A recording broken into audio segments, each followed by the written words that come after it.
Hola, bienvenidos al curso Sistema Eléctrico de Potencia. Mi nombre es Marcelo Pérez y hoy veremos el módulo número 7, donde calcularemos la matriz de impedancia a través del método de la matriz de incidencia. Para analizar los sistemas de potencia, tenemos que cumplir ciertas etapas previas. En particular, primero tenemos que definir este sistema de potencia a través del diagrama unilineal, como el que se muestra ahí, donde se incluye las barras, las líneas, los transformadores, generadores, cargas, en fin, todo lo que pertenece al sistema y que sea necesario modelar. Es importante también que le asignemos una notación a las barras, como la que se muestra acá, con un número, con un nombre o con una letra. Este sistema de ejemplo que vamos a utilizar tiene 4 barras y tiene 6 líneas conectadas entre ellas. Tiene entre medio dos transformadores y 2 generadores conectados a la barra 1 y 4 respectivamente.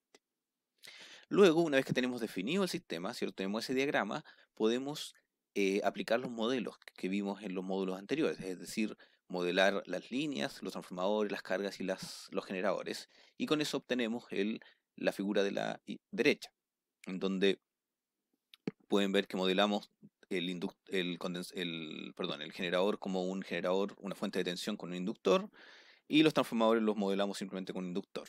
Las líneas también están modeladas como inductores.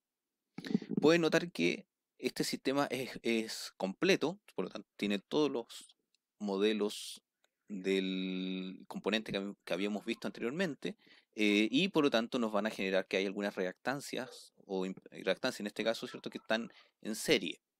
El siguiente paso es precisamente simplificar este modelo combinando estas reactancias en serie, es decir, ahora solamente nos queda una reactancia, cuando están en serie las convertimos en una sola, y además eliminamos las fuentes de voltaje y las reemplazamos por fuentes de corriente. ¿Por qué queremos hacer esto? Porque lo que queremos calcular en el fondo son los voltajes de nodos, los voltajes de las barras, ¿cierto? La barra 1, 2, 3 y 4, y por lo tanto para poder eh, calcular esas barras, para poder generar las ecuaciones para hacer los cálculos, se requiere que estén en función de las corrientes. Y ocupamos la definición de la transformación estándar entre voltaje y corriente, en donde la fuente de voltaje la dividimos por la impedancia. Y con eso obtenemos la fuente de corriente equivalente que deberían haber en cada uno de los nodos.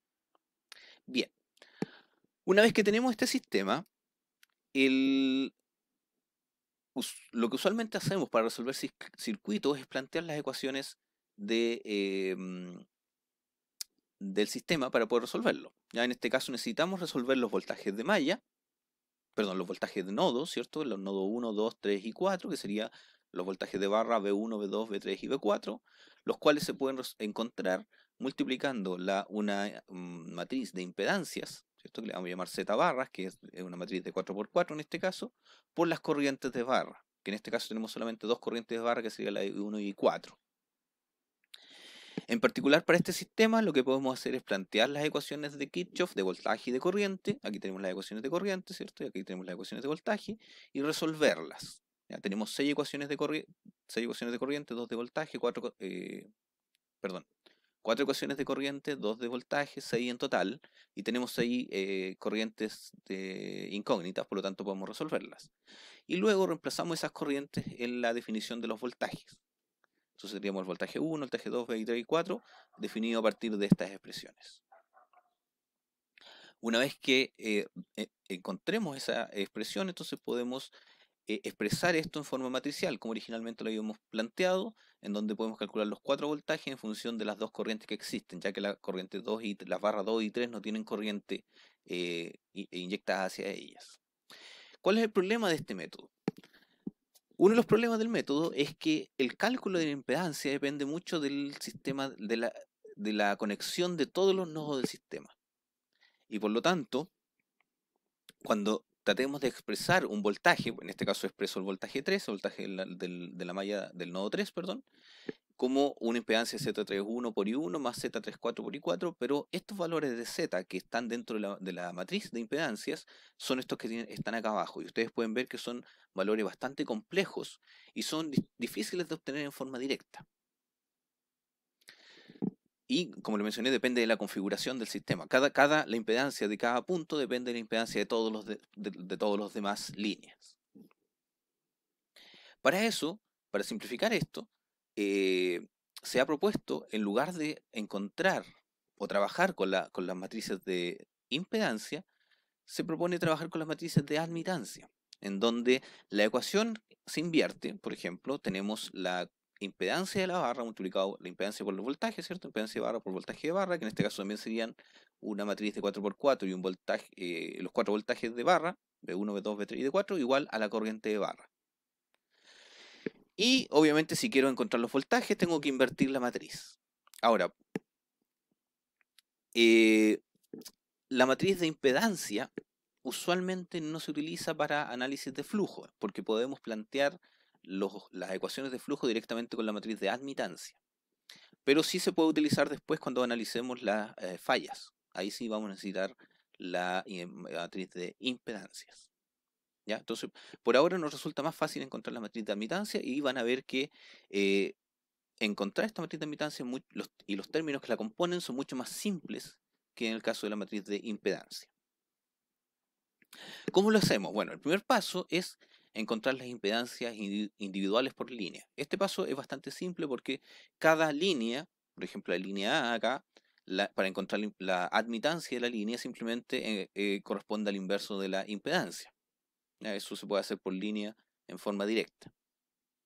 Así que transformamos directamente todos los valores que están en impedancias en admitancias. Y una vez que tenemos este sistema de admitancia, podemos encontrar la matriz de admitancia a través de dos métodos.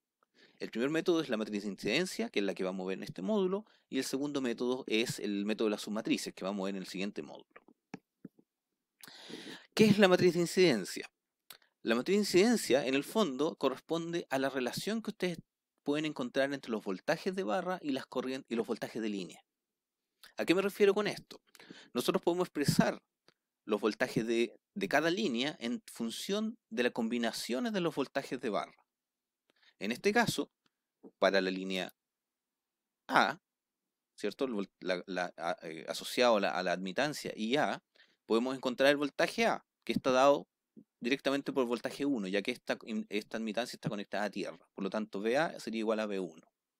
Para el caso de la admitancia B, tenemos el voltaje IB, fíjense en el sentido del IB, ¿cierto? Con respecto a la corriente, va al revés de la corriente. Y en este caso, ese voltaje IB se puede encontrar como la combinación entre el voltaje del nodo 1 menos el voltaje del nodo 2. Y por lo tanto, BB es V1 menos V2.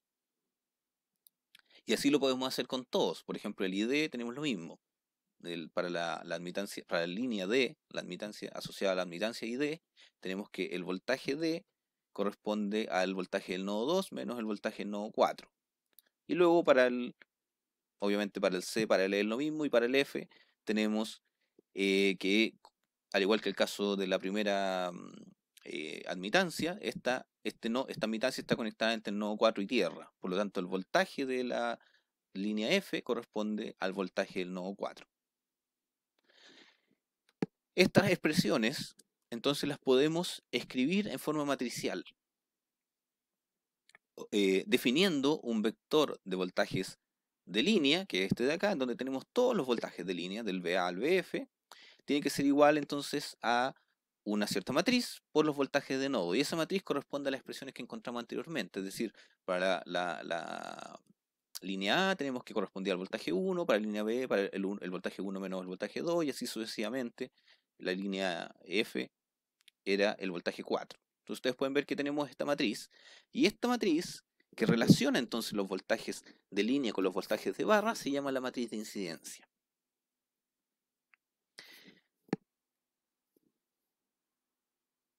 Bien, si analizamos desde el punto de vista de las corrientes, vamos a tener algo muy similar.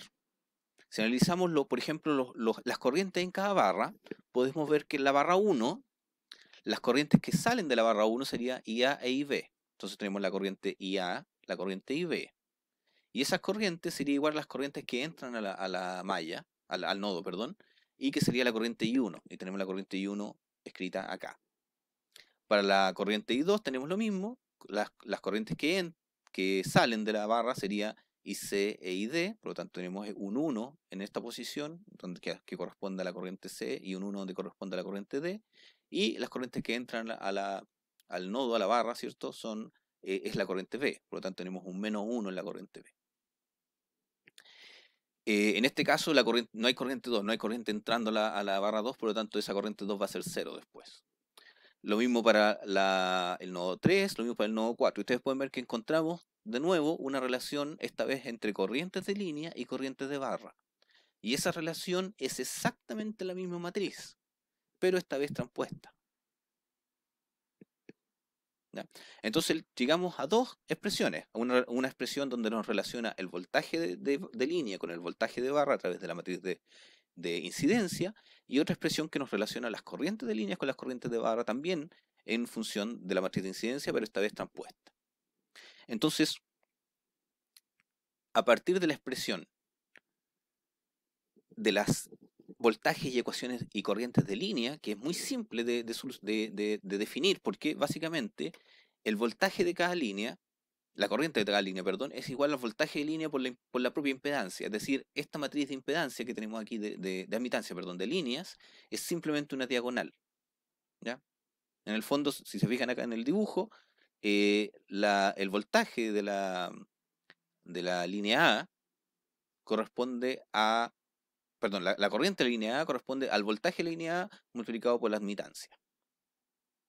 Lo mismo para la línea B, lo mismo para la línea C, y cada uno de ellos es independiente. Por lo tanto, esta expresión en el fondo son seis ecuaciones que son iguales y las expresamos en forma vectorial para ahora poder analizarla. ¿Qué es lo que hacemos con esta expresión? La premultiplicamos por la transpuesta a la matriz de incidencia, es decir, la multiplicamos por A transpuesta. Entonces, nos queda esta expresión de acá abajo, y aquí podemos identificar que el voltaje de línea por las expresiones que encontramos antes era igual a la matriz de incidencia por el voltaje de barra. Por lo tanto, reemplazamos el voltaje de línea y también podemos identificar que la matriz de incidencia transpuesta por la corriente de línea corresponde a la corriente de barra. Por lo tanto, si reemplazamos estos dos valores, obtenemos esta expresión de acá abajo. Es decir, A transpuesta, ¿cierto? La matriz de incidencia transpuesta por la admitancia de línea, que es esta matriz que tenemos acá, por la matriz de incidencia es igual al voltaje de barra por la corriente, perdón, por el voltaje de barra es igual a la corriente de barra. Por lo tanto, aquí podemos identificar ya la matriz de admitancia de barra, que es la que estamos buscando originalmente.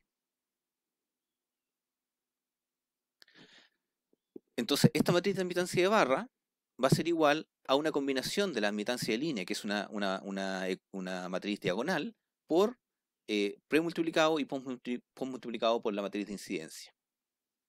Entonces podemos calcular la admitancia de barra, que es la matriz que nosotros queremos calcular, a partir de esta expresión. Y aquí pueden ver que efectivamente la matriz de barra tiene que ser, en nuestro caso, de 4×4, porque tenemos 4 barras, y mientras que la matriz de admitancia de líneas es de 6×6, porque tenemos 6 líneas. Entonces las matrices de incidencia, que tenemos premultiplicada y postmultiplicada, son de 4×6. Entonces, como pueden ver, las dimensiones para lograr la matriz son coherentes. Y además es bastante simple encontrarlo porque la matriz I es una diagonal, por lo tanto multiplicar la diagonal por cualquiera de las dos matrices es un proceso bastante rápido.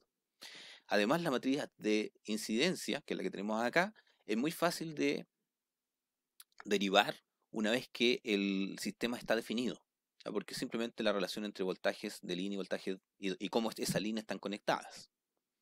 Si hacemos esta expresión, si reemplazamos la matriz de admitancia de nuestro ejemplo y la matriz de incidencia del ejemplo, llegamos a la matriz de admitancia de barra. Que ustedes pueden ver que la expresión de los elementos que están dentro de la matriz son mucho más simples que en el caso de la impedancia. Y de hecho hay muchos elementos que se hacen cero porque corresponden a barras que no están conectadas entre sí. ¿Ya? Lo vamos a ver con más detalle después cuando analicemos el sistema de potencia, pero aquí lo que les puedo adelantar es que cada elemento, cada fila y cada columna de la matriz corresponde a un nodo, a una barra del sistema. Entonces tenemos que la barra 1 con la fila 1 nos indica cuál es la admitancia de la barra 1. En los elementos que están en 0 corresponde a la barra 1 con respecto a la barra 3. Y la barra 1 y la barra 3 no están conectadas, por lo tanto aparece un 0. Lo mismo aparece con la barra 1 y la 4. Entonces, esta matriz, además de ser más simple en términos de expresión de los elementos, además tiene muchos elementos 0. ¿ya? Porque, bueno, en el sistema de ejemplo que usamos hay mucha interconexión entre líneas, entre barras, ¿cierto? Usando las líneas, pero en un sistema real la interconexión entre barra y línea es bastante menor. Por lo tanto, esta matriz tiene muchos más elementos cero. Una vez que tenemos la matriz, entonces después podemos plantear el sistema de potencia, lo vamos a ver en un par de módulos más adelante. Y si queremos encontrar la impedancia, podemos invertir esta matriz y vamos a ver también algunos métodos de inversión también en un par de módulos más adelante. Bien, con eso terminamos el módulo de hoy. Muchas gracias.